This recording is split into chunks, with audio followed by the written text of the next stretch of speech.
Antonio Machado. Viva España, viva el pueblo, viva el Socorro Rojo Internacional, viva la República Española. Antonio Machado, Meditación del día, 1937. Nacido en Sevilla en 1875, poco después del fracaso de la efímera Primera República, Antonio Machado nos confía en el que quizás sea su más famoso poema. Hay en mis venas gotas de sangre jacobina, pero mi verso brota de manantial sereno. Aquellas gotas se las debía sobre todo a su abuelo, Antonio Machado Núñez, 1815-1896, catedrático de Ciencias Naturales de la Universidad Hispalense, médico, ornitólogo, antropólogo, geólogo, introductor en España de las ideas de Darwin y uno de los que participaron en la gloriosa, la revolución que acabó en 1868 con el régimen de Isabel II. En cuanto al padre del poeta, Antonio Machado Álvarez, 1846-1893, pionero del estudio del folclore español que, bajo el seudónimo de Demófilo, el amigo del pueblo, había editado en 1882 la primera antología de coplas flamencas, tenía fama en Sevilla como heterodoxo, masón y contestatario.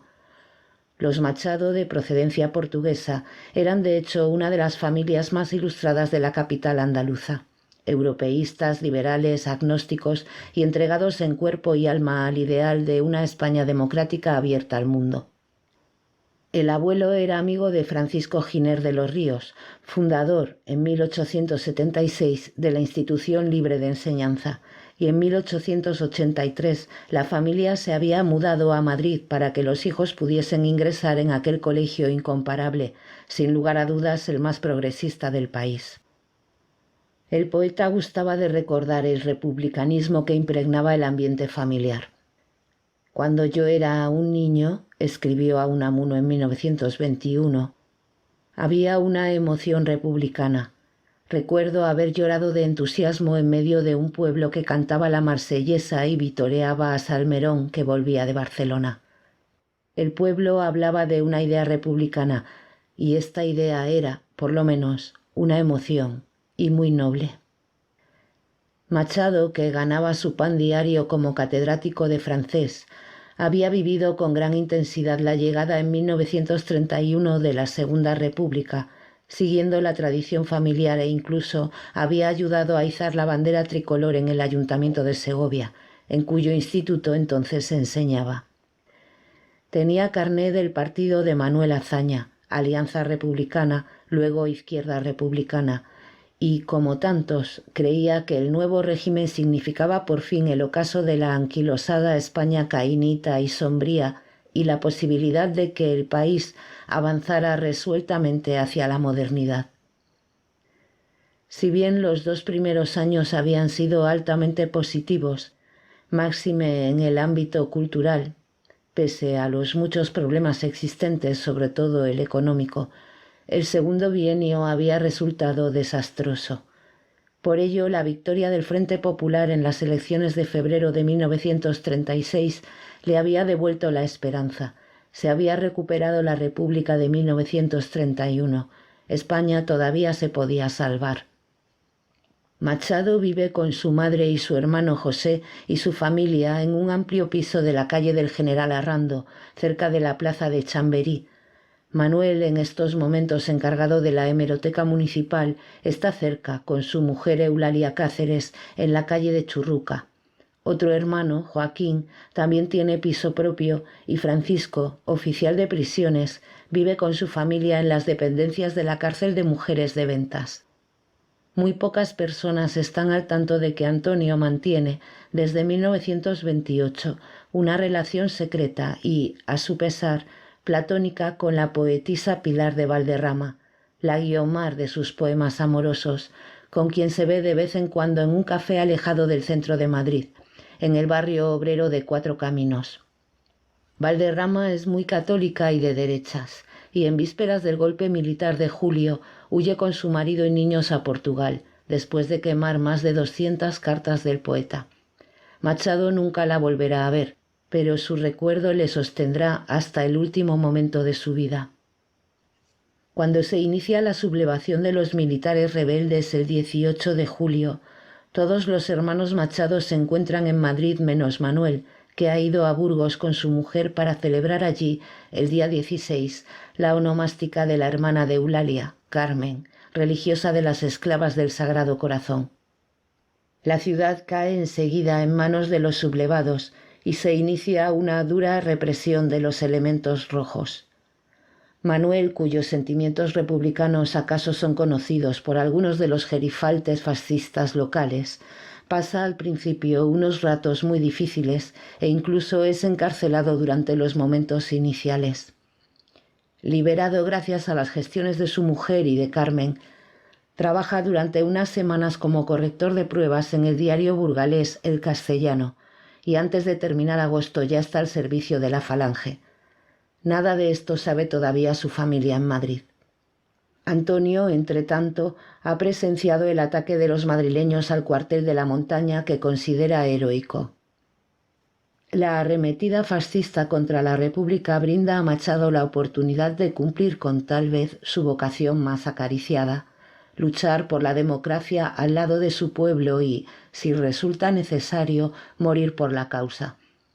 Al leer sus múltiples textos de guerra es difícil no recordar aquella estrofa del Retrato, publicado 30 años atrás.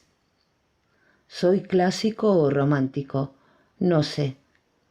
Dejar quisiera mi verso como deja el capitán su espada, famosa por la mano viril que la blandiera, no por el docto oficio del forjador preciada.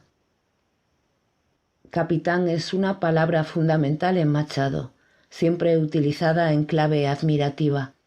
En sus escritos de 1936-1939 aparecerá muchas veces y, de manera notable, en uno de los primeros, donde, a propósito de las fotografías de los anónimos defensores de la República que van apareciendo en diarios y revistas, comenta: «La verdad es que todos estos milicianos parecen capitanes, tanto es el noble señorío de sus rostros».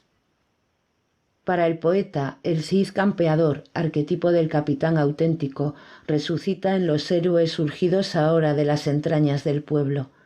Héroes como Enrique Lister, para quien compondrá al final del soneto que lleva su nombre una copla reveladora. Si mi pluma valiera tu pistola de capitán, contento moriría. A lo largo de toda la guerra el poeta luchará porque su pluma valga como eficaz arma bélica y porque, parece imponerse la suposición, su nombre quede limpio y glorioso ante la historia. Machado no será como otros que, si bien al estallar el alzamiento empiezan afirmando su lealtad al orden constituido, luego se desdirán. Vale la pena recordar a este respecto el manifiesto publicado en varios diarios madrileños el 31 de julio de 1936, 13 días después de iniciada la sublevación en Marruecos. En El Sol apareció bajo el titular «Adhesiones al gobierno». Recibimos esta nota. Los firmantes declaramos que, ante la contienda que se está ventilando en España, estamos al lado del gobierno, de la República y del pueblo, que con heroísmo ejemplar lucha por sus libertades. Ramón Menéndez Pidal, Antonio Machado, Gregorio Marañón, Teófilo Hernando, Ramón Pérez de Ayala, Juan Ramón Jiménez, Gustavo Pitaluga, Juan de la Encina, Gonzalo Lafora, Antonio Marichalar, Pío del Río Ortega, José Ortega y Gasset, Ignacio Bolívar. La defección posterior de Ortega, así como las declaraciones antirrepublicanas del exiliado Marañón, le dolerán especialmente a Machado. La rutina de antes se ha roto del todo. Madrid está en pie de guerra. Llegan rumores y luego certidumbres acerca de la brutal represión que están llevando a cabo los rebeldes en la zona que dominan, y nadie duda de lo que pasará si entran los fascistas en la capital. Ahí está, además, la quinta columna de los desafectos al régimen republicano. ¿Quién sabe lo que está pensando el vecino de al lado, la gente que vive arriba, enfrente? Cunden el miedo y la suspicacia. Nadie se fía de nadie. Y con cada semana que pasaba cobrando ímpetu la persecución. Esta vez roja, ejercida en Madrid contra el enemigo interior, real o imaginado, no solo por las fuerzas legales, sino por elementos incontrolados y representantes de los distintos partidos de izquierdas.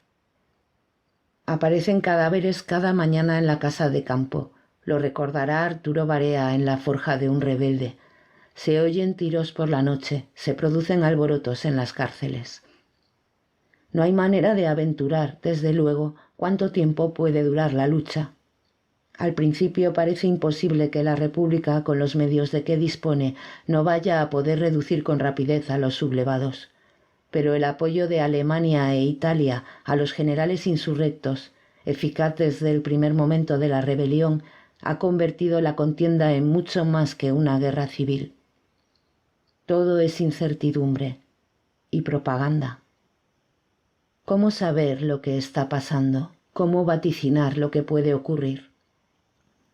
La noticia de la muerte de Federico García Lorca a manos de los fascistas granadinos afecta profundamente a Machado.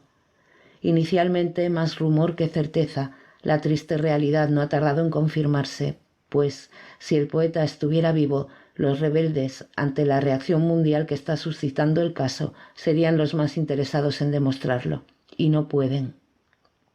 Desde su encuentro con el joven Federico en Baeza, en 1916, la admiración de Machado por el poeta y el dramaturgo no ha hecho más que crecer.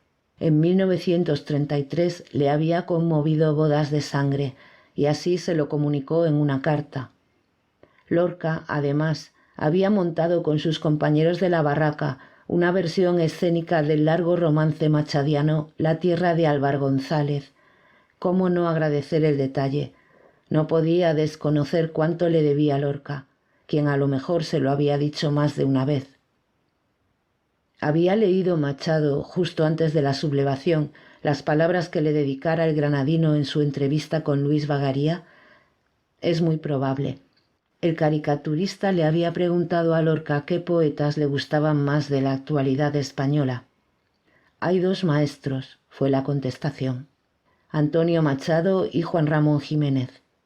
El primero en un plano puro de serenidad y perfección poética, poeta humano y celeste, evadido ya de toda lucha, dueño absoluto de su prodigioso mundo interior. El segundo, gran poeta turbado por una terrible exaltación de su yo, lacerado por la realidad que lo circunda, increíblemente mordido por cosas insignificantes, con los oídos puestos en el mundo, verdaderamente enemigo de su maravillosa y única alma de poeta. Cuando llega la terrible noticia de la inmolación del poeta a manos de los sublevados de su patria chica, surge enseguida el impulso elegíaco y Machado apunta. Día 8 de septiembre. Por la prensa de esta mañana me llega la noticia. Federico García Lorca ha sido asesinado en Granada, su ciudad natal. Un grupo de hombres, un pelotón de fieras lo acribilló a balazos. No sabemos en qué rincón de la vieja ciudad del Genil y el Dauro, los ríos que él había cantado.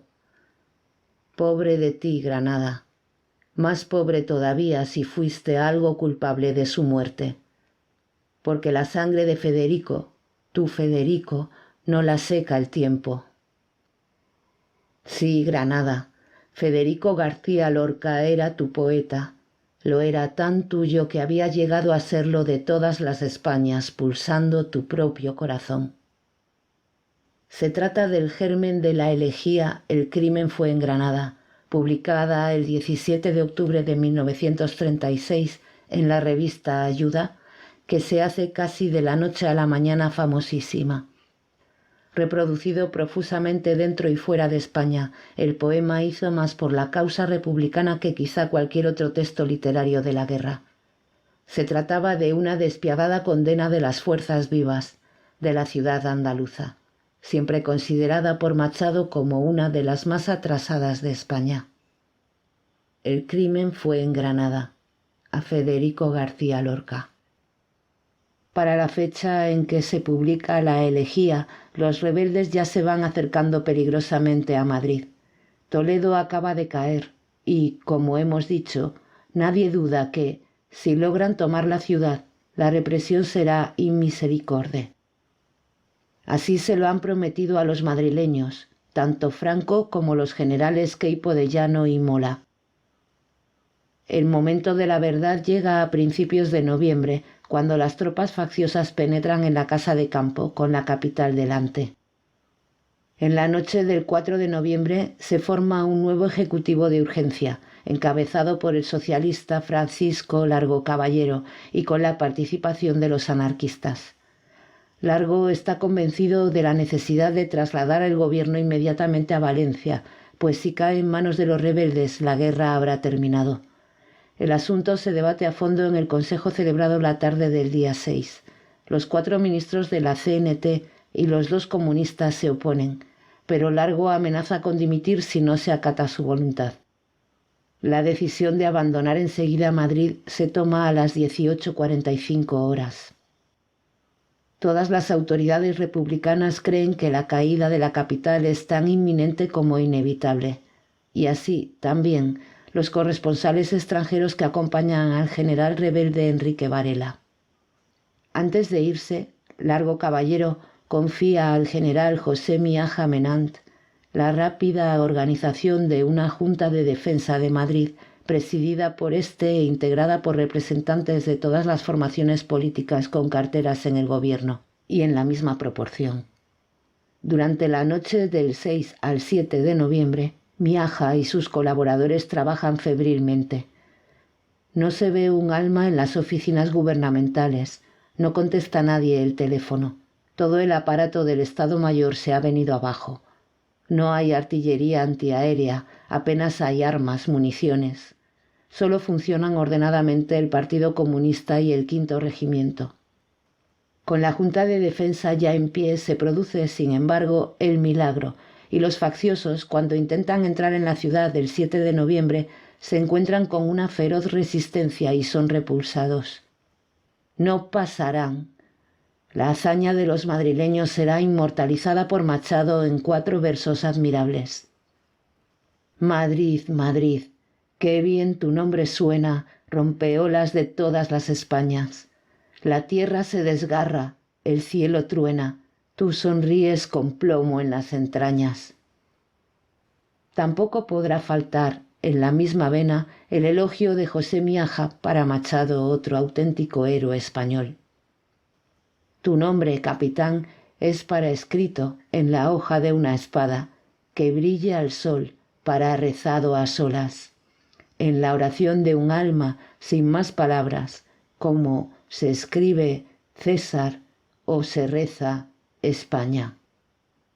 Quien oyó los primeros cañonazos disparados sobre Madrid por las baterías facciosas emplazadas en la Casa de Campo, escribirá Machado un año después, conservará para siempre en la memoria una de las emociones más antipáticas, más angustiosas y perfectamente demoníacas que puede el hombre experimentar en su vida. Allí estaba la guerra, embistiendo testaruda y bestial, una guerra sin sombra de espiritualidad, hecha de maldad y rencor, con sus ciegas máquinas destructoras vomitando la muerte de un modo frío y sistemático sobre una ciudad casi inerme, despojada vilmente de todos sus elementos de combate, sobre una ciudad que debía ser sagrada para todos los españoles, porque en ella teníamos todos, ellos también, alguna raíz sentimental y amorosa. La eficaz resistencia del 7 de noviembre da nuevos ánimos a los madrileños. Este mismo día la revista Ayuda publica un importante texto de Machado, Divagaciones de actualidad, ágil reflexión sobre el señorío del pueblo español, ahora en armas contra el fascismo. Señorío que Machado contrasta con el señoritismo derechista, una forma entre varias de hombría degradada, un estilo peculiar de no ser hombre. ¿Dónde se origina el señoritismo español? Quizá, piensa Machado, en la educación jesuítica, profundamente anticristiana y perfectamente antiespañola. Para el poeta, el auténtico hombre castellano, por antonomasia, es el Cid campeador. Modesto, sufrido, leal, valiente, todo lo opuesto a aquellos dos infantes de Carrión, cobardes, vanidosos y vengativos, aquellos dos señoritos felones, estampas definitivas de una aristocracia encanallada. Y termina sus divagaciones con un párrafo finamente irónico. No faltará quien piense que las sombras de los yernos del Cid acompañan hoy a los ejércitos facciosos y les aconsejan hazañas tan lamentables como aquella del Robledo de Corpés. No afirmaré yo tanto, porque no me gusta denigrar al adversario, pero creo, con toda el alma, que la sombra de Rodrigo acompaña a nuestros heroicos milicianos.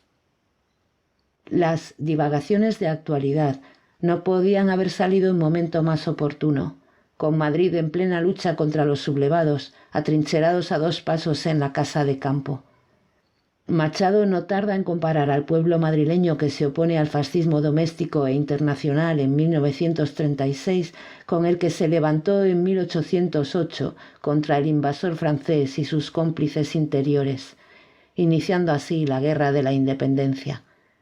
Es para el poeta el mismo pueblo heroico que, sin hablar nunca de patriotismo, sabe acudir cuando llama el deber para proteger los valores esenciales de la raza. Los días 14 y 17 de noviembre caen bombas sobre varios monumentos y museos madrileños, entre ellos la Biblioteca Nacional, el Prado y el Palacio de Liria, propiedad de los duques de Alba. Ello indigna hondamente a Machado, que contribuye con un texto condenatorio al folleto El fascismo intenta destruir el Museo del Prado, editado por el Quinto Regimiento. El amor que yo he visto en los milicianos comunistas guardando el palacio del duque de Alba solo tiene comparación, escribe, con el furor de los fascistas destruyendo. El 19 de noviembre la revista El Mono Azul, hoja semanal de la Alianza de Intelectuales Antifascistas para la Defensa de la Cultura, que ya ha reproducido El crimen fue en Granada, publica un manifiesto dirigido desde un Madrid que presencia la patológica crueldad de los fascistas a los intelectuales del mundo entero. Lo firma Machado al lado de otros 30 nombres conocidos, entre ellos Vicente Aleixandre, Luis Cernuda, José Bergamín, León Felipe, María Teresa León, Rafael Alberti y Ramón Menéndez Pidal. 2 días después, el 21 de noviembre, muere combatiendo en las afueras de Madrid el escultor Emiliano Barral, autor de una magnífica cabeza de nuestro poeta que se había hecho amigo suyo en Segovia. Otro héroe del pueblo. El entierro tiene lugar el 22 en el cementerio civil, donde unos años antes Barral había labrado, con piedra rosa, el hermoso mausoleo de Pablo Iglesias. Su muerte conmueve a Machado. El mismo 22 de noviembre la prensa republicana anuncia que ha fallecido, también defendiendo Madrid, el gran luchador anarcosindicalista Buenaventura Durruti, y que Alemania e Italia acaban de reconocer la Junta de Burgos. Aunque era de esperar tal declaración, es ya la gota que colma el vaso y provoca una reacción airada y sarcástica del gobierno de la República. En su libro Imagen Primera cuenta Rafael Alberti cómo, en los días grandes y heroicos de noviembre, el Quinto Regimiento se ufanó en salvar la cultura viva de España, invitando a los hombres que la representaban a ser evacuados de Madrid. En la lista estaba Antonio Machado. Cuando el autor de Sobre los Ángeles y León Felipe se presentan en General Arrando IV y le explican la determinación del Quinto Regimiento, el poeta se resiste a marchar. Para convencerle es necesaria una segunda visita, y esta con apremio, sigue Alberti. Se luchaba ya en las calles de Madrid y no queríamos, pues todo se podía esperar de ellos, exponerle a la misma suerte de Federico. Machado acepta finalmente, pero con una condición sine qua non, de que vaya con él su familia. Antes de la salida del convoy hacia Valencia, el 24 de noviembre, el Quinto Regimiento ofrece un almuerzo a los viajeros en su cuartel general, situado en un convento requisado a los salesianos en el barrio de Cuatro Caminos.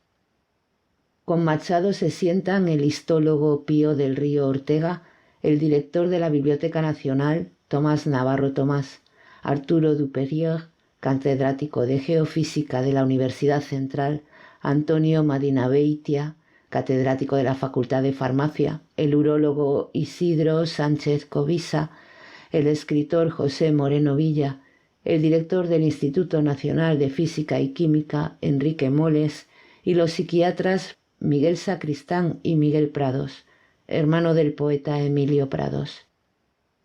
Durante el almuerzo pronuncia en sendos discursos el comandante Carlos Contreras, sobrenombre del italiano Vittorio Vidali, comisario político del V Regimiento, y Antonio Mige, consejero de Defensa de la Junta de Defensa de Madrid y miembro del Comité Central del Partido Comunista.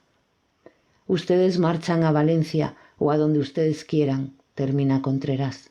Quedamos aquí luchando para, dentro de poco, poderles invitar a que regresen a este Madrid, a seguir trabajando todos por una España grande y feliz. Le toca a Machado dar las gracias. Yo no me hubiera marchado, dijo según Milicia Popular. Estoy viejo y enfermo, pero quería luchar al lado vuestro. Quería terminar mi vida que he llevado dignamente, muriendo con dignidad. Y esto solo podría conseguirlo cayendo a vuestro lado, luchando por la causa justa como vosotros lo hacéis. Heraldo de Madrid, a la mañana siguiente, dio una versión ligeramente diferente de las palabras del poeta. Yo me voy a la fuerza de Madrid. Mi gusto habría sido morir en Madrid, luchando al lado del pueblo que tanto amo. Toda mi vida ha sido una vida digna y repito que mi gusto hubiera sido morir dignamente, luchando a vuestro lado. Cuando terminó Machado, según el Heraldo, Tomás Navarro Tomás dio un entusiasta «¡Viva el V Regimiento!». El momento fue de gran emoción, recoge el diario. Muchos de los presentes lloraban y hombres que se han visto en duros combates, en situaciones difíciles, estaban verdaderamente acongojados. El Heraldo había tenido más tiempo que Milicia Popular para elaborar su reportaje. Tiene especial interés su resumen de unos renglones del discurso del comandante Carlos. Aludió a la diferencia que existe en el proceder de los facciosos y de los que luchan por una España mejor y dijo: así como Queipo de Llano, según decía por radio hace pocos días, había que convertir los pueblos en mataderos, nosotros decimos a los legionarios y a los moros que están engañados que pueden rehacer su vida y les afirmamos que no asesinamos a los prisioneros. No era verdad, por desgracia, que en Madrid no se asesinaba a los prisioneros. Las sacas de la cárcel Modelo, efectuadas sobre todo el 7 y el 8 de noviembre, y las de las otras prisiones madrileñas, habían conducido a la muerte para la fecha en que sale Machado de la capital a casi 2000 presos. Estaba el poeta al tanto de la magnitud del terror rojo imperante y al cual trataba de poner coto la Junta de Defensa, cuyo consejero de orden público es el joven Santiago Carrillo. Es probable que no, aunque no podía ignorar que se estaban cometiendo numerosos e impunes asesinatos de personas de derechas. Y Manuel, el hermano mayor, atrapado en Burgos, es ya uno de los dos principales corifeos de los rebeldes. El otro es José María Pemán. El 13 de octubre, ABC de Sevilla había atacado encarnecidamente, en su tercera, el manifiesto de apoyo a la República firmado en los primeros días de la guerra por Menéndez Pidal, Gregorio Marañón, Ortega y Gasset, Antonio Machado, Juan Ramón Jiménez y otras personalidades. En la misma página se publicaba un soneto de Manuel, Blasón de España, inspirada por el asedio al Alcázar de Toledo. El poeta terminaba: hoy, ante su magnífica ruina, honor universal, sol en la historia, puro blasón del español denuedo. Canta una voz de gesta peregrina. Mirad, mirad cómo rezuman gloria las piedras del Alcázar de Toledo.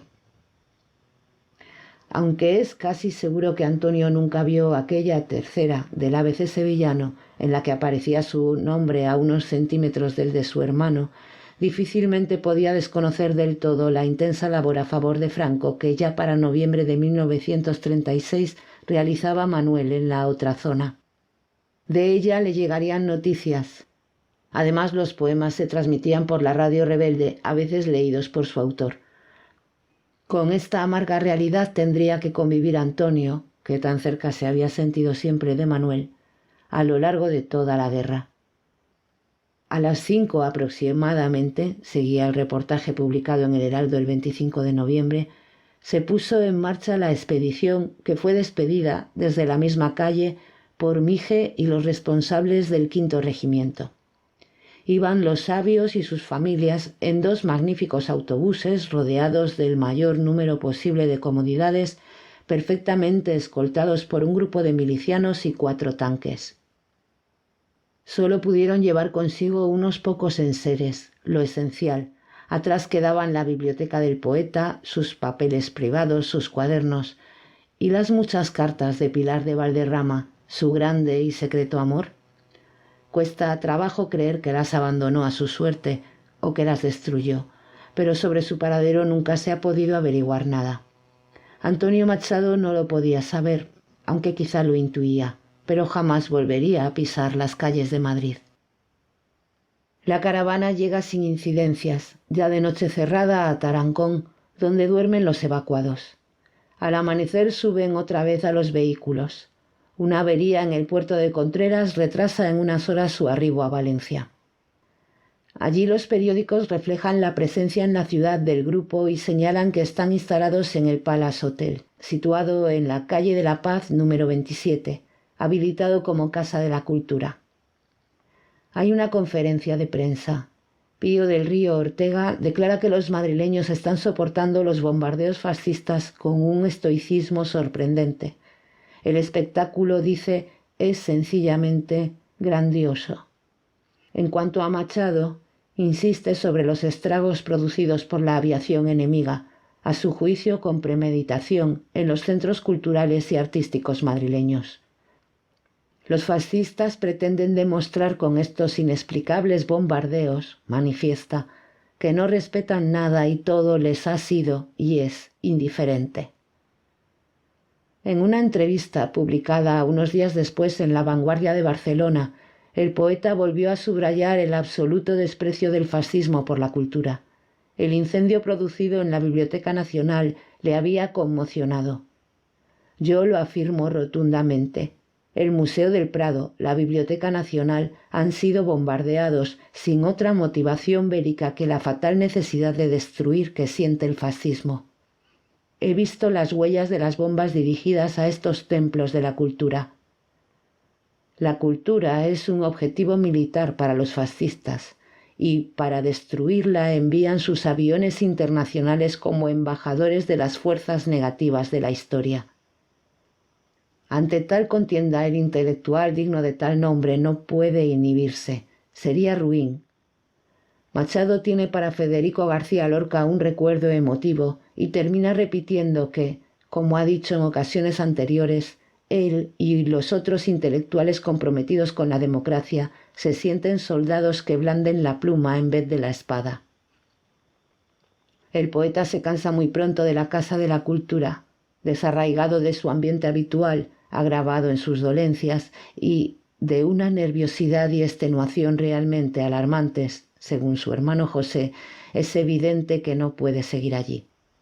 Unos amigos proponen que se les instale con los suyos en un amplio chalet, Villa Amparo, ubicado en el cercano pueblo de Rocafort. Dicho y hecho. La casa está en pleno campo. Desde ella se contempla la feraz huerta valenciana y, subiendo a la torre, se atisba el Mediterráneo. Aquí vivirán Machado y su familia año y medio. Los naranjos y limoneros del chalet le recuerdan, hay que suponerlo, los de su niñez sevillana, y le encanta el canalillo que bordea uno de los lados del jardín, la acequia real de Moncada. Vive en una casita contigua la familia de uno de los alumnos del poeta en Madrid, Alfonso Sancho Sáez, cuyo padre es funcionario y ha venido con el gobierno. Un día coincide con Machado en la estación y se atreve a presentarse. Hacen juntos el breve viaje a Valencia.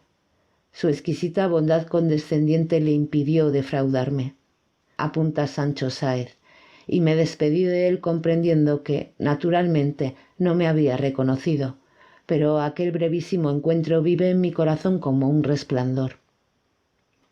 El 11 de diciembre de 1936, el ministro de Instrucción Pública, el comunista Jesús Hernández, inaugura en la plaza de Emilio Castelar, en pleno centro de Valencia, una tribuna de agitación y propaganda. Acude una vasta muchedumbre al acto que empieza a las 4 de la tarde. La banda del 5º Regimiento interpreta el himno de Riego y Los Hijos del Pueblo, cantados por los coros organizados por el Ministerio. León Felipe recita un poema inspirado por la defensa de Madrid. Hay más música. Luego es el turno de Machado, que después de recibir una enorme ovación recita El crimen fue en Granada. Del fondo de este improvisado escenario escribirá su hermano José. Subió lentamente y con gran esfuerzo el poeta y surgió su figura como si saliera por el escotillón de una comedia de magia. No creo que el autor de Soledades haya hecho en su vida mayor sacrificio. Verse sobre un tablado, en medio de una gran plaza pública y rodeado por un mar de cabezas que se apiñaban para verle y oírle, fue, sin duda, algo insólito para él. Estaban allí José Moreno Villa, que recordaba los apuros de Machado para trepar por unas vigas o tablones estando torpe de movimientos como estaba, y José Bergamín, amigo y editor de Lorca, que daría fe de la intensa emoción transmitida por Machado durante la lectura de su ya famosa elegía. Parecía que subía al cadalso, mas no ahogaba su voz. Por el contrario, habló desde allá arriba con tal fuerza que aquel dejo tímido y altivo de su palabra la iba desnudando o, mejor dicho, vistiéndola de sangre, por un pensamiento que expresaba los sentimientos en conmoción de todos los pueblos de España. Cantaba el poeta la muerte de Federico García Lorca, y quienes escuchábamos aquella voz que tantas veces escuchábamos al cobijo de su intimidad solitaria, le veíamos por vez primera, dibujando en los aires su contorno con precisión exacta, con veracidad justa. Hablaba desentrañando sangrientamente de su propia voz enfurecida algo mucho más hondo que su vida personal invisible, la vida visible por su palabra de un pueblo entero. Como un solo hombre la multitud se revelaba en esa voz entera del poeta que al decirse, al hablar, lo hacía como un solo pueblo y como un hombre solo. A lo largo de los siguientes meses, y a pesar de haber aceptado presidir la Casa de Cultura, Machado apenas pone los pies en la ciudad. Ello no quiere decir que se va desentendiendo de lo que ocurre a su alrededor. Lee con asiduidad la prensa, escribe incansablemente a favor de la República, concede entrevistas y firma manifiestos.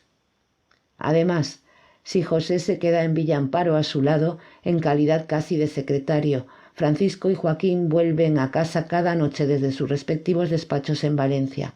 Francisco en justicia, Joaquín en trabajo, con las últimas noticias. Cuando Machado y los suyos llegaron a Valencia, ya estaba en marcha una de las iniciativas culturales más admirables de la guerra, la revista mensual Hora de España, ensayos, poesía, crítica, al servicio de la causa popular. El número inaugural aparece en enero de 1937. Tan hermosamente impresa por el poeta tipógrafo Manuel Altolaguirre como finamente ilustrada por Ramón Gaya, continuará su valiente andadura casi hasta el final de la contienda y contará con la colaboración de algunas de las más notables plumas del momento, entre ellas, en primerísimo lugar, la de Machado, que mes tras mes publicará allí sus reflexiones, a menudo a través del apócrifo Juan de Mairena. Además de participar en cada número de Hora de España, Machado enviará numerosas colaboraciones a la revista Servicio Español de Información, dependiente del Ministerio de Instrucción Pública y Bellas Artes, así como a las pequeñas revistas pensadas para informar y animar a los milicianos. Entre 1936 y los últimos días de la guerra, de hecho, su trabajo a favor de la República será agotador. El 15 de enero de 1937 se celebra en Valencia la Conferencia Nacional de Juventudes. Machado acepta formar parte de la presidencia de honor y el día antes hace unas declaraciones a la prensa. Manifiesta que nunca ha creído en la revolución desde arriba, iniciada o impuesta por los viejos. La revolución tiene que venir desde abajo, desde un arrollador impulso surgido de las entrañas del pueblo. Yo no soy un verdadero socialista, declara repitiendo lo que ha dicho en distintas ocasiones. Y además, no soy joven. Pero, sin embargo, el socialismo es la gran esperanza humana, ineludible en nuestros días, y toda superación del socialismo lleva implícita su previa realización. Soy de los pocos viejos que no creyeron nunca en las falsas juventudes. Siempre pensé que la renovación de nuestra vieja España comenzaría por una estrecha cooperación del esfuerzo juvenil, férreamente disciplinado. Confío en vosotros, que sois la juventud con que he soñado hace muchos años. Con vosotros estoy de todo corazón. A Machado le impresiona profundamente la intervención de Dolores Ibárruri. ¡Qué tono de sinceridad, de mujer española auténtica!, exclama. El periodista apunta que en la voz del poeta, al decirlo, había temblores de emoción contenida. También impresiona a Machado, por estas mismas fechas, la heroica actuación de las brigadas internacionales. Cuando en febrero muere luchando con ellas el joven escritor británico Ralph Fox, la firma del poeta encabeza el telegrama de pésame enviado por la Alianza de Intelectuales Antifascistas Españoles. El 16 de marzo de 1937, Socorro Rojo Internacional organiza en el Teatro Apolo de Valencia un festival en beneficio de las víctimas del fascismo. Jacinto Benavente, que según la prensa rebelde ha sido asesinado por los rojos, está presente, y Machado, que no puede acudir, manda un texto expresamente redactado para el acto. Titulado Meditación del Día, empieza con versos romanceados que luego se van alargando para dar paso a la prosa. El documento, publicado 2 días después en el diario valenciano El Pueblo, es uno de los más indignados y comprometidos que se conocen del Machado de la guerra. Frente a la palma de fuego que deja el sol que se va, en la tarde silenciosa y en este jardín en paz, mientras Valencia florida se bebe el Guadalaviar, Valencia de finas torres, en el lírico cielo de Ausías March, trocando su río en rosas antes que llegue a la mar. Pienso en la guerra. La guerra viene como un huracán, por los páramos del Alto Duero, por las llanuras del Pan Llevar, desde la fértil Extremadura a estos jardines de limonar, desde los grises cielos astures a las marismas de luz y sal. Pienso en España vendida toda, de río a río, de monte a monte, de mar a mar. Toda vendida a la codicia extranjera, el suelo y el cielo y el subsuelo, vendida toda por lo que pudiéramos llamar, perdonadme lo paradójico de la expresión, la trágica frivolidad de los reaccionarios. Y es que, en verdad, el precio de las grandes traiciones suele ser insignificante en proporción a cuánto se arriesga para realizarlas, y a los terribles males que se siguen de ellas, y sus motivos no son menos insignificantes y mezquinos, aunque siempre turbios e inconfesables.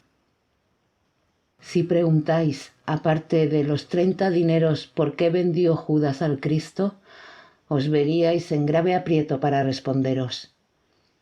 Yo he leído los 4 evangelios canónicos para hallar una respuesta a esta pregunta. No la he encontrado, pero la hipótesis más plausible sería esta. Entre los 12 apóstoles que acompañaban a Jesús, era Judas el único mentecato. En el análisis psicológico de las grandes traiciones encontraréis siempre la trágica mentecatez del Iscariote. Si preguntáis ahora ¿por qué esos militares rebeldes volvieron contra el pueblo las mismas armas que el pueblo había puesto en sus manos para defensa de la nación?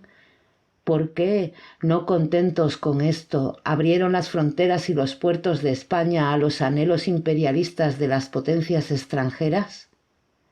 Yo os contestaría En primer lugar, por los 30 dineros de Judas, quiero decir, por las míseras ventajas que obtendrían ellos, los pobres traidores a España, en el caso de una plena victoria de las armas de Italia y de Alemania en nuestro suelo. En segundo lugar, por la rencorosa frivolidad, no menos judaica, que no mide nunca las consecuencias de sus actos. Ellos se rebelaron contra un gobierno de hombres honrados y atentos a las aspiraciones más justas del pueblo, cuya voluntad legítimamente representaban. ¿Cuál era el gran delito de este gobierno lleno de respeto, de mesura y de tolerancia? Gobernar en un sentido de porvenir, que es el sentido esencial de la historia. Para derribar a este gobierno, que ni había atropellado ningún derecho ni olvidado ninguno de sus deberes, decidieron vender a España entera a la reacción europea. Por fortuna, la venta se ha realizado en falso, como siempre que el vendedor no dispone de la mercancía que ofrece, porque a España, hoy como ayer, la defiende el pueblo. Es el pueblo mismo, algo muy difícil de enajenar, porque por encima y por debajo y a través de la truhanería inagotable de la política internacional burguesa, vigila la conciencia universal de los trabajadores. ¡Viva España! ¡Viva el pueblo! ¡Viva el Socorro Rojo Internacional! ¡Viva la República Española! Es imposible que quienes mandan en la zona rebelde no sepan ya que Antonio Machado es adversario acérrimo de su llamado movimiento y que sus planteamientos distan poco de los marxistas. El 26 de abril de 1937, El Pueblo publica el manifiesto que acaban de dirigir Jacinto Benavente, Machado, Pío del Río Ortega, José Puché, rector de la Universidad de Valencia, y José Bergamín a los estudiantes, artistas, hombres de ciencia y escritores de la España facciosa.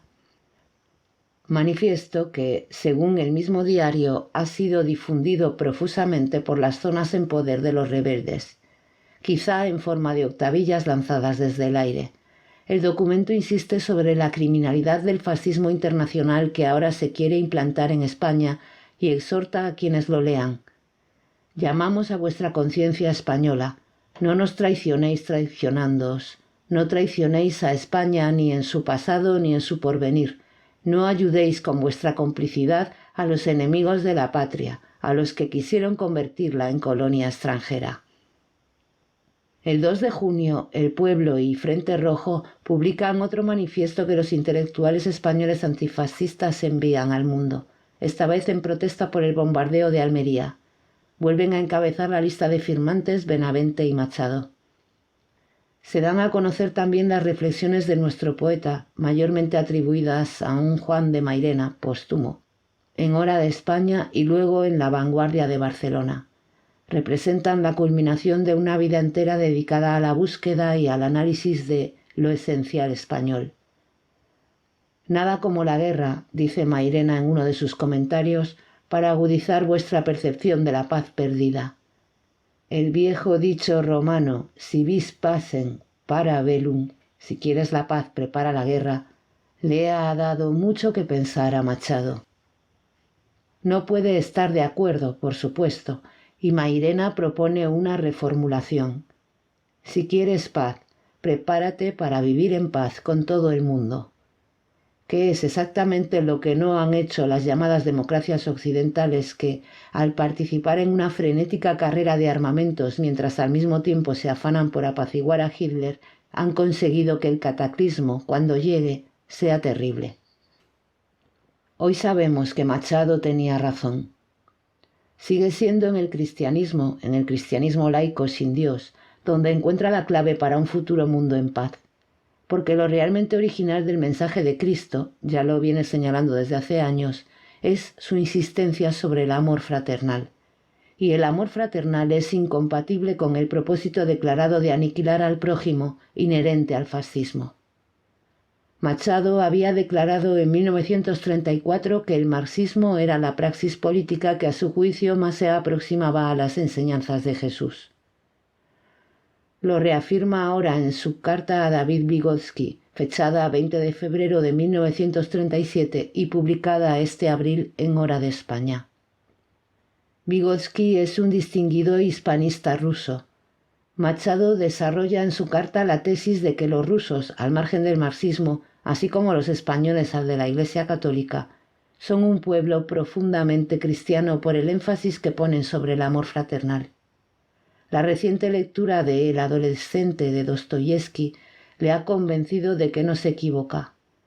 Por parte española, ahí está Don Quijote, exacta representación, a juicio de Machado, del alma cristiana de su pueblo. Y está su amigo y maestro Unamuno, el incansable poeta de la angustia española, cuya reciente muerte en Salamanca le ha afectado hondamente.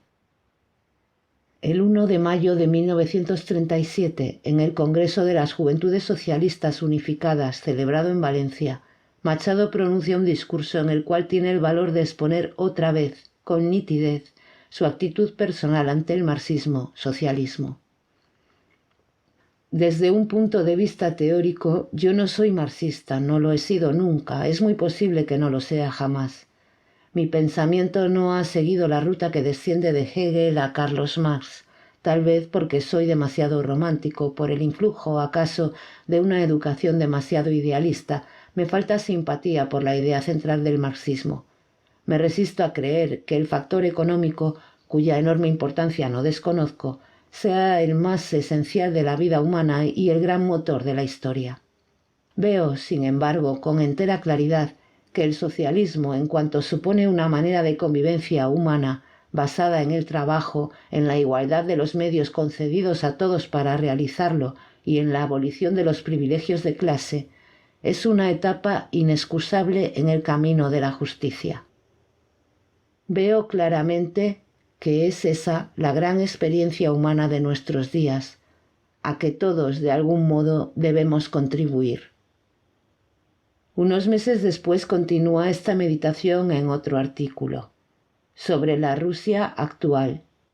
¿Cuáles son las virtudes específicamente rusas que han hecho posible el milagro de la Unión Soviética?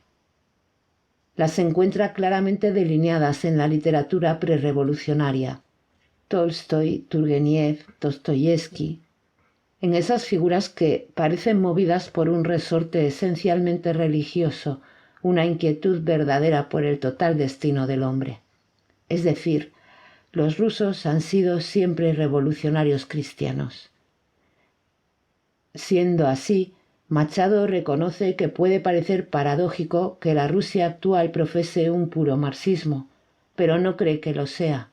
Es muy posible, casi seguro, propone a continuación, afinando lo dicho en ocasiones previas, que el alma rusa no tenga, en el fondo y a la larga, demasiada simpatía por el dogma central del marxismo, que es una fe materialista, una creencia en el hambre como único y decisivo motor de la historia. El marxismo ruso, según esta óptica, es un paso previo y necesario para la creación de una sociedad de comunión cordial y fraterna, un camino hacia un mundo mejor. Mi tesis es esta, termina Machado. La Rusia actual, que a todos nos asombra, es marxista, pero es mucho más que marxismo. Por eso el marxismo, que ha traspasado todas las fronteras y está al alcance de todos los pueblos, es en Rusia donde parece hablar a nuestro corazón.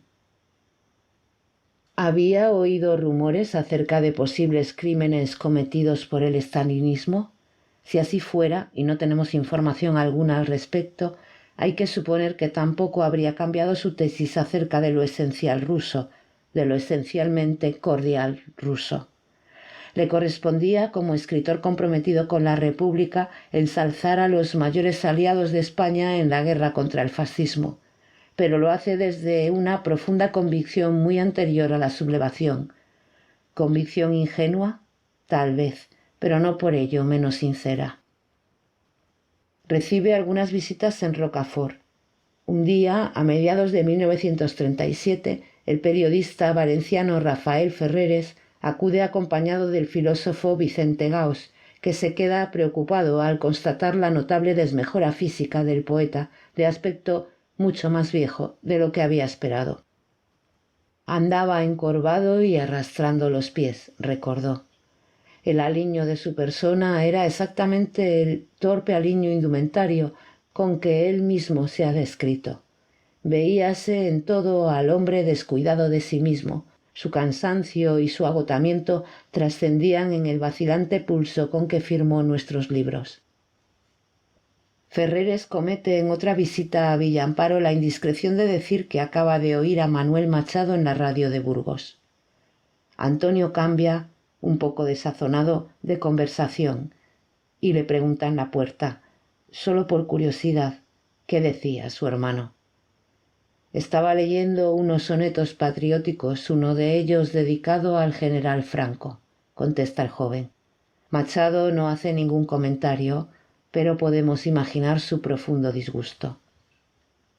Estaba indudablemente al tanto de que Manuel se había convertido ya en uno de los principales panegiristas del caudillo.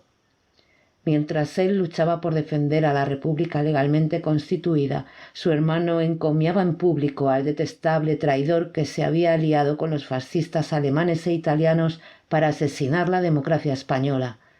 ¡Qué dolor! Fuesen las que fuesen las razones para explicar tal defección. En uno de los sonetos compuestos en Valencia y publicado en Hora de España, el poeta evocaba su infancia sevillana y dirigía al mismo tiempo, entre líneas, una amarga queja al hermano mayor con quien la había compartido. Otra vez el ayer, tras la persiana, música y sol, en el jardín cercano, la fruta de oro, al levantar la mano, el puro azul dormido en la fontana. Mi Sevilla infantil tan sevillana, cual muerde el tiempo tu memoria en vano, tan nuestra, aviva tu recuerdo, hermano. No sabemos de quién va a ser mañana. Alguien vendió la piedra de los lares al pesado teutón, al hambre mora y al ítalo las puertas de los mares. Odio y miedo a la estirpe redentora que muele el fruto de los olivares. Y ayuna y labra, y siembra y canta y llora. Otro joven escritor, el alicantino Juan Gil Albert, visita al poeta y toma nota, como Gaos, de su aspecto envejecido y descuidado. El cuello sin abotonar, los cordones de los zapatos a medio anudar, el belfo caído, entrecanoso. Sobre sus hombros, a la luz del sol que entraba oblicua por los ventanales, se percibía depositado un polvillo blanco que, en aquellas alturas, en torno a la antigua testa creadora, hacía pensar metafóricamente en la lava de un volcán. El polvillo, claro, es la ceniza de los sempiternos cigarrillos. En los últimos tiempos de la guerra los apuraba mucho más, recuerda su hermano José, y en los días en que no había ya tabaco, buscaba con avidez sus propios cigarros empezados para acabarlos. Incluso llegó hasta fumar hierbas aromáticas, pero las dejó enseguida al comprobar que no le gustaban nada. El tabaco le era tan esencial cuando trabajaba, sigue José, que apenas tiraba un cigarrillo ya estaba encendiendo otro, no obstante saber lo mucho que le perjudicaba a su salud. El domingo 4 de julio de 1937 se inicia en Valencia el segundo Congreso Internacional de Escritores para la Defensa de la Cultura. El primero se había convocado en París 2 años antes, motivado por el ensañamiento progresivo de Hitler y Mussolini con las letras y las ciencias. Acuden ahora numerosos autores españoles y extranjeros de diversas tendencias izquierdistas, pero convencidos, todos ellos, de que el escritor que no hace política hace esta guerra. Impregna el Congreso una profunda indignación por la actitud ante la guerra española de los grandes estados sedicentemente democráticos, Gran Bretaña, Francia, Estados Unidos, que se han negado a apoyar las justas pretensiones de la República, atacada de manera tan brutal por el fascismo internacional. Los congresistas no entretienen dudas acerca de lo que ocurrirá en Europa si el fascismo gana la partida en España. Lo acaba de demostrar Guernica. Sombras tutelares de las sesiones son Émile Zola y su famoso Jekus. El nombre de Dreyfus está en todas las bocas, y Federico García Lorca. El primer día del Congreso, José Bergamín lamenta la defección de los intelectuales españoles que no quieren ser pueblo, que no se sienten pueblo. Muy aplaudido es el discurso de Malcolm Cowley, para quien el máximo culpable de la actitud antirrepublicana del gobierno de Estados Unidos es el magnate Randolph Hearst, cuya cadena de periódicos ha apoyado a Franco, Hitler y Mussolini desde el inicio del conflicto. El Congreso se traslada a Madrid entre el 5 y el 9 de julio y reanuda sus sesiones en Valencia el día 10. El cubano Juan Marinello, que se llevará en el bolsillo un mensaje de Machado para su pueblo, declara que lo que está ocurriendo en España es un caso de sentido universal. La derrota de la República sería un desastre no solo para España y Europa, sino para América Latina, donde las fuerzas de la reacción están cada vez más envalentonadas. Tristán Tzara, 15 años atrás animador del movimiento Dada, expresa su desprecio por los escritores que no se comprometen con la causa republicana. Representan, está claro, el espíritu de no intervención aplicado de manera efectiva al mundo de las letras. Ilja Ehrenburg, que conoce muy bien España y su literatura, no podría estar más condolido. Ciertamente, los hombres no han cuidado durante decenas de años los olivos para que los obuses arrasen los olivares. Ciertamente, la tierra generosa española no ha dado al mundo a García Lorca para que un soldado ignorante lo mate. Impacta el discurso del hispanista ruso Fyodor Kelin, que da un repaso a la literatura española más apreciada en Rusia. Don Quijote, por supuesto, pero también El Romancero y Lope de Vega, especialmente Fuente Ovejuna, prohibida por los zares y ahora popularísima. En cuanto a los españoles, Fernando de los Ríos está de acuerdo en que, si se hunde la República, los resultados para Europa y el mundo serán devastadores. Entiende que 1808, gracias a la resistencia del pueblo, significó un momento estelar en la historia del país. No por nada la palabra liberal, en su sentido político, se hizo popular al año siguiente en Cádiz. De los Ríos recuerda que poco después, en 1822, cuando los españoles estaban luchando otra vez contra la tiranía de Fernando VII, el gran Jeremy Bentham había escrito: «En este instante, para el mundo europeo no hay más que una esperanza, España». El pueblo español, al oponerse ahora al fascismo sin apenas ayuda de nadie, está volviendo a cumplir con su destino. A Machado le toca leer la última ponencia del día, que titula «Sobre la defensa y la difusión de la cultura». Rechaza de forma radical la noción orteguiana del hombre masa. No hay tal. El pueblo se compone de individuos, cada uno con sus peculiaridades, sus necesidades y sus derechos. Desconfiad del tópico masas humanas, insiste. Muchas gentes de buena fe, nuestros mejores amigos, lo emplean hoy sin reparar en que el tópico proviene del campo enemigo, de la burguesía capitalista que explota al hombre y necesita degradarlo. Algo también de la Iglesia, órgano de poder que más de una vez se ha proclamado Instituto Supremo para la salvación de las masas. Mucho cuidado. A las masas no las salva nadie. En cambio, siempre se podrá disparar sobre ellas. Ojo. Y sigue. Si os dirigís a las masas, el hombre, el cada hombre que os escuche, no se sentirá aludido y necesariamente os volverá la espalda. He aquí la malicia que lleva implícita la falsedad de un tópico que nosotros, demófilos incorregibles y enemigos de todo señoritismo cultural, no emplearemos nunca de buen grado, por un respeto y un amor al pueblo que nuestros adversarios no sentirán jamás. Demófilos incorregibles, amigos del pueblo. Con dos palabras expresaba Machado, sin que nadie lo pudiera sospechar aquella tarde en Valencia, su deuda para con su padre, que se apodaba Demófilo, y por extensión con su abuelo, apasionados admiradores ambos del pueblo español y republicanos acérrimos. Varios congresistas dejaron constancia de su encuentro en Valencia con Machado. Nicolás Guillén le oyó hablar, en Villamparo, de la guerra que lo preocupaba y ocupaba sin descanso. Para el poeta cubano, Machado fue la figura central del Congreso. Arturo Serrano Plaja recordaba que en una de las sesiones le había visto una cara tan gris, tan de cansancio, que le preguntó si se sentía bien. Me dijo: mintiendo heroicamente, que muy bien y que si podría yo llevarle una copa de coñac. Concluido por lo que toca a Valencia el Congreso, que luego continuará en Barcelona y París, el Ministerio de Instrucción Pública cierra la Casa de la Cultura. Ha habido mar de fondo en torno, con las habituales tensiones entre comunistas y demás fuerzas republicanas. Machado, que se ha sentido aludido, se apresura a declarar que, por lo que a él respecta, nunca ha sido objeto de presión de partido por parte del Ministerio de Instrucción Pública ni de ningún otro órgano del Estado. Mi posición política, añade, es hoy la misma de siempre. Yo soy un viejo republicano para quien la voluntad del pueblo es sagrada.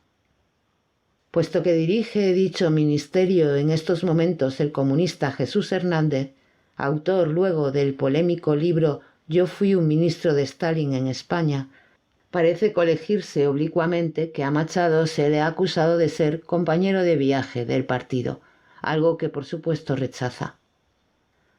Alfredo Sancho Sáez, el joven exalumno y ahora vecino de Machado en Rocafort, lo espía muchas veces desde el camino, sentado en la terraza de Villa Amparo. Allí, por estas fechas, con el mar valenciano al fondo, el poeta compone un soneto dedicado a su añorada Pilar de Valderrama, a quien imagina mirando el Atlántico desde su balcón portugués. Impregna el poema, además del dolor de la separación, el presentimiento de la muerte. Lo que no sabe el poeta es que, desde febrero de 1937, Valderrama vive otra vez en España, en la España de Franco, concretamente en una casa perteneciente a su madre política en Palencia. Machado escribe otros sonetos durante su estancia en Valencia. Expresan su profundo desgarramiento ante el hecho de la contienda civil que está destrozando el país. En uno de ellos, La primavera, habla con la niña inmortal, infatigable Dea, que trae cada año en esta época la savia nueva y la esperanza de amor. Pese a las bombas lanzadas por los trimotores enemigos que se ciernen sobre Valencia, ya no la ciudad tranquila de los meses iniciales de la guerra, pese al estruendo de las sirenas y de las explosiones, ahí está, una vez más, el milagro del campo animado por la alegre zalema de abril. Después de sus noches de trabajo le gusta contemplar la llegada del nuevo día. Amanecer en Valencia, desde una torre. Expresa su tristeza al no poder cantar la felicidad disfrutada por la tierra levantina, de floridas almunias y arrozales, antes de la tragedia.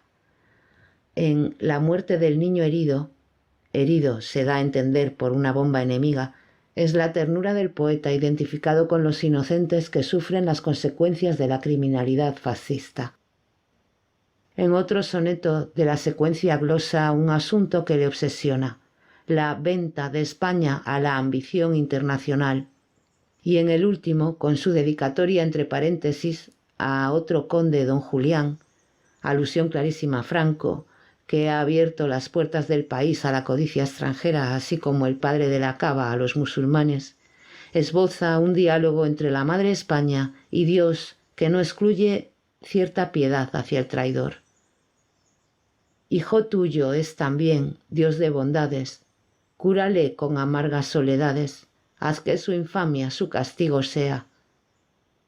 Que trepe a un alto pino en la alta cima, y en él ahorcado, que su crimen vea, y el horror de su crimen lo redima. Pese a su profunda melancolía, sigue trabajando. Muchas veces tiene que apagar la luz cuando empieza un nuevo bombardeo. Terminado este, vuelve a sus cuartillas. Cada día su gabán parecía mayor y él más pequeño, recuerda José. Entre el frío que le hacía encogerse y su cuerpo que se consumía, no tanto bajo el peso de los años, entonces tenía 60, como por el agotamiento de sus energías físicas. En agosto de 1937 visita Villa Amparo el escritor alicantino Pascual Pla y Beltrán, a quien impresiona el evidente cariño con el cual se tratan Antonio y José. El poeta elogia la campiña valenciana tan paradisíaca, pero expresa su preferencia por las nunca olvidadas estepas de Castilla, duras y resistentes. ¿Acaso lo más relevante de sus declaraciones concierne al exilio, que ya parece intuir como inevitable? Cuando pienso en un posible destierro en otra tierra que no sea esta atormentada tierra de España, confiesa, mi corazón se turba y conturba de pesadumbre. Tengo la certeza de que el extranjero significaría para mí la muerte. De repente es el otoño. Ha pasado un año desde que Madrid decidiera no dejar pasar al enemigo. Consciente de que es su deber celebrar como pueda la hazaña y con ello animar a los que siguen defendiendo la República asediada, reúne textos ya publicados en revistas y prepara otros. El más conocido hoy es el titulado Madrid, baluarte de nuestra guerra de independencia, que edita el Servicio Español de Información en un hermoso cuadernillo de 16 páginas, con numerosas fotografías de los destrozos causados en la capital por la aviación italo-alemana, así como de los combatientes, de los miembros de la Junta de Defensa de Madrid y de la población civil. De sus 8 apartados, al parecer solo el último, fechado Valencia, 7 de noviembre de 1937, es estrictamente inédito. En él Machado expresa el desprecio que le inspiran los traidores y sus aliados, las hordas comparadas al hambre africana, las tropas italianas de flamantes equipos militares al servicio de un faquín endiosado y los sabios verdugos del género humano a sueldo de la ambición germana. La mayor grandeza de Madrid reside, a juicio del poeta, en haber luchado y en seguir haciéndolo, no solo por su propia salvación o la de la patria, sino por la humanidad entera. Al defender la causa popular, la capital vierte su sangre por todos los pueblos y defiende el porvenir del mundo. Hacia finales del año, Espasa Calpe publica La guerra, 1936-1937, recopilación de textos machadianos compuestos durante la contienda. Es una edición lujosa con cubierta embellecida de letras azules y rojas, papel de excelente calidad y numerosas ilustraciones a tinta de José Machado. La joven María Zambrano elogia el libro en el número de Hora de España correspondiente a diciembre de 1937. Las terribles circunstancias que están viviendo los españoles, las más duras que se han exigido a pueblo alguno, han conseguido, dice, que Machado, aunque el mismo de siempre, haya cobrado de repente una enorme relevancia nacional. A María Zambrano, como pensadora, le fascina el hecho de ser Machado filósofo además de poeta.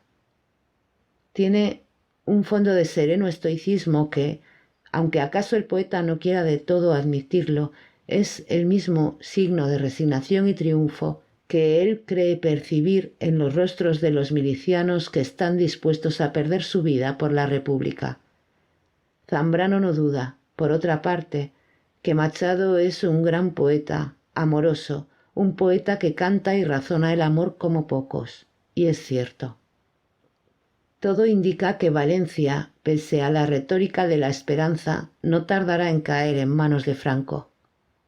A finales de octubre el gobierno se había trasladado a Barcelona y con él la redacción de Hora de España. Machado sabe que pronto no tendrá más remedio que mudarse con los suyos a la capital catalana.